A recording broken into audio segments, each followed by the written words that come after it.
Now, what you need in journalizing, of course, comprehension and analysis. Proper understanding of the transaction or the nature of the transaction is a must. Journal, this is where you will record the journal entries. Then journalizing tips, this will help you to identify what account to be debited and what account to be credited, so you can follow the normal balance or the rules of debit and credit. Then chart of accounts, used for reference, so there's a code for every account title used, and then every company uses its own chart of accounts. General journal is this one. We have the date in the first column, particulars in the second, with debit credit.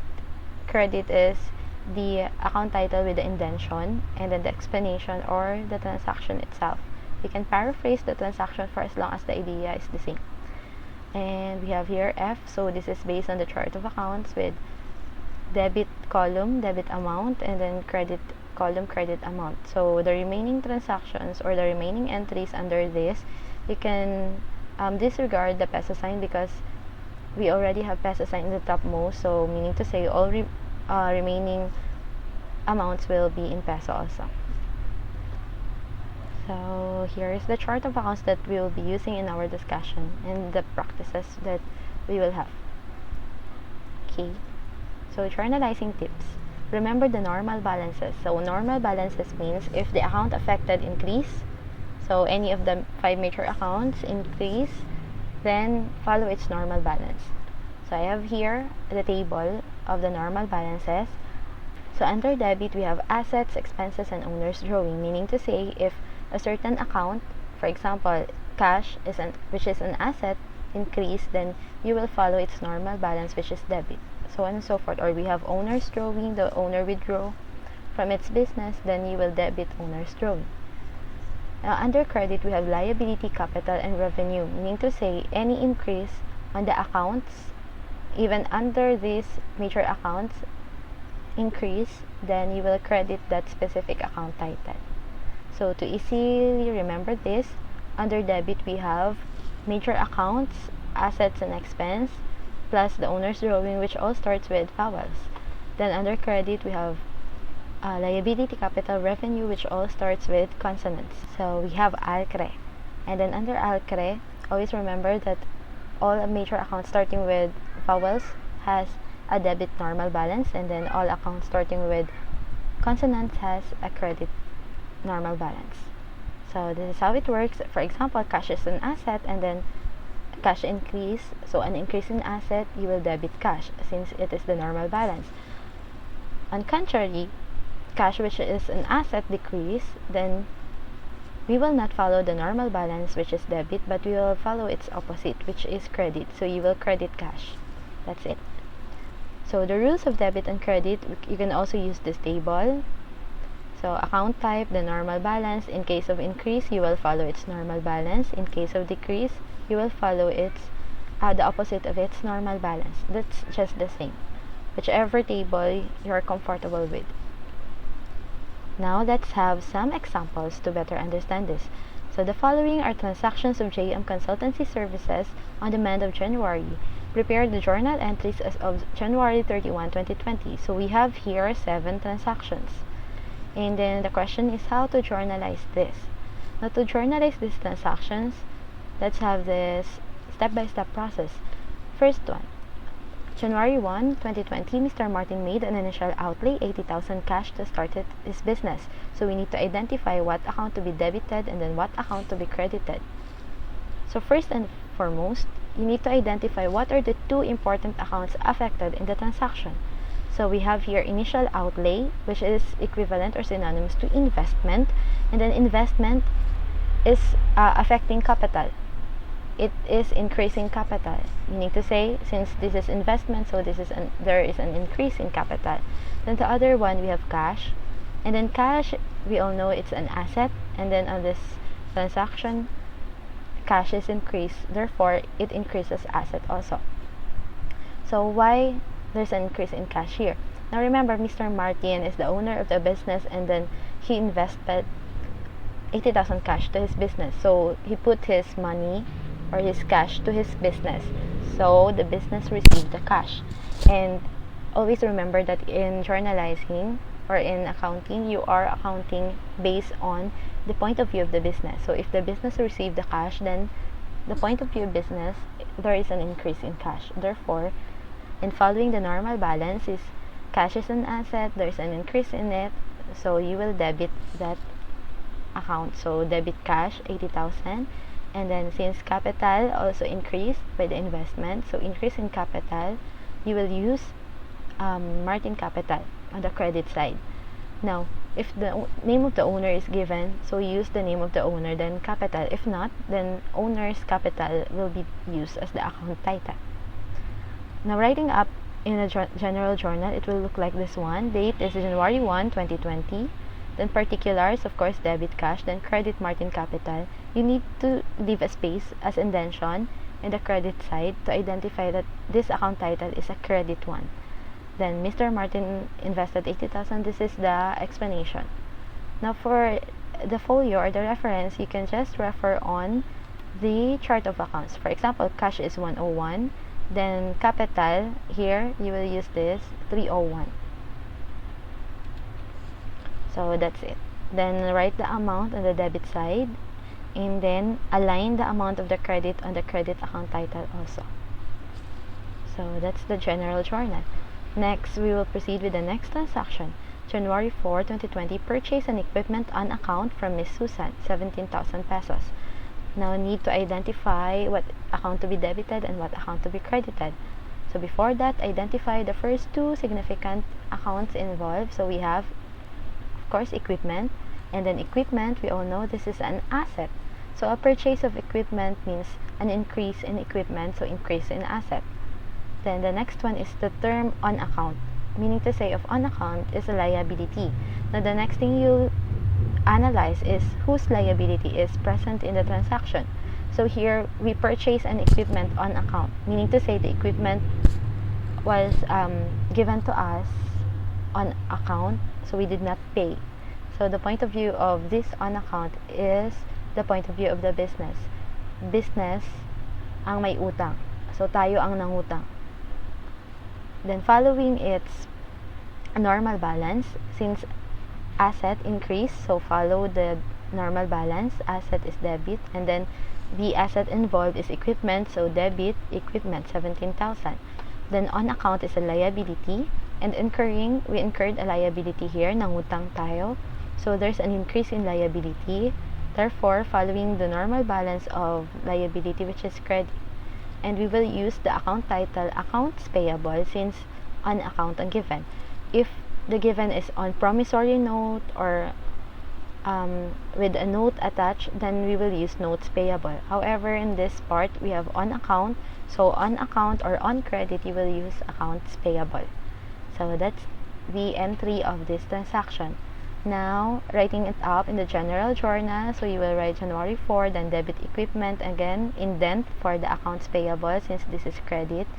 Then the folio or reference number will be based on your chart of accounts. Please double check that. Then 17,000, 17,000. That's the second transaction. Now let's continue with the third one. January 7, purchase supplies worth 5,000 pesos and paid cash. So again, analyze the two significant account affected. We have supplies, and the supplies here is an asset, and then a purchase of supplies increases the number of supplies the business has. So it is an increase in supplies and an increase in asset. Another one is cash, which is also an asset. However, cash here is paid, meaning to say there's a decrease in cash, so a decrease in asset. Now, if we are to use the normal balance, of course, the normal balance is applicable on the increase in asset, which is on the part of supplies. Therefore, you will debit supplies, since debit is the normal balance of an asset. And then, since cash here, which is also an asset, decrease, so don't follow the normal balance, but follow the opposite of its normal balance. So you will credit cash. To easily remember, whenever you have transactions involving cash, always remember that if you receive cash, if there is an increase in cash, debit cash. If you paid cash, if you have used cash as payment, you decrease your cash, then it's credit. So as you can see it here, So in case of increase, assets will be debited. So purchase supplies increase, so supplies will be debited. Then in case of decrease, you will credit that account. So cash is an asset that was decreased, so credit cash. Then updating your general journal. Next, January 10, 2020, rendered services to various customers and received cash, so 6,500. We have here services, which signifies revenue, so there is an increase in revenue. And we all know that service business is a business that provides services as a source of income, source of revenue. So there is an increase in revenue every time you have encountered a transaction which has rendered services, provided services, or services. And cash, receive cash, so you receive cash, an increase in cash, increase in asset. Following its normal balance, revenue normal balance is credit, so you will credit and then you will use service income. Refer to your chart of accounts. This is used for service business since we are discussing service business here. Then receive cash, increase in cash, increase in asset, debit the asset, so debit cash. So that is the entry. Debit cash and then credit service income. Updating your general journal, you will have this one. Then next, January 17, paid Miss Susan the amount due. So you might be confused, how can we journalize this without the given amount in the transaction? Now you need to check with the related transaction when it comes to this. So the important keynotes here is the term paid, which signifies that we have paid cash, so a decrease in cash, decrease in asset. And then Miss Susan. Who is Miss Susan? So Miss Susan is this one, purchase an equipment on account from Miss Susan.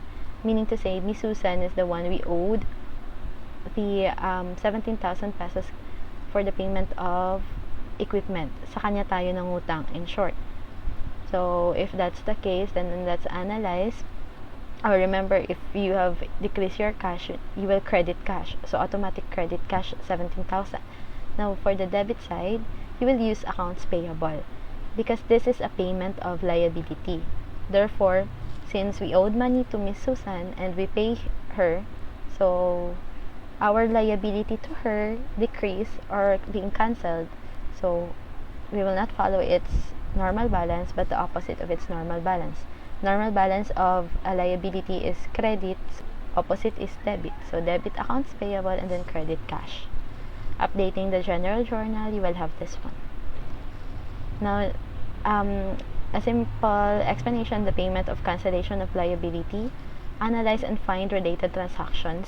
You can check on the name of the persons involved to check if those are related transactions.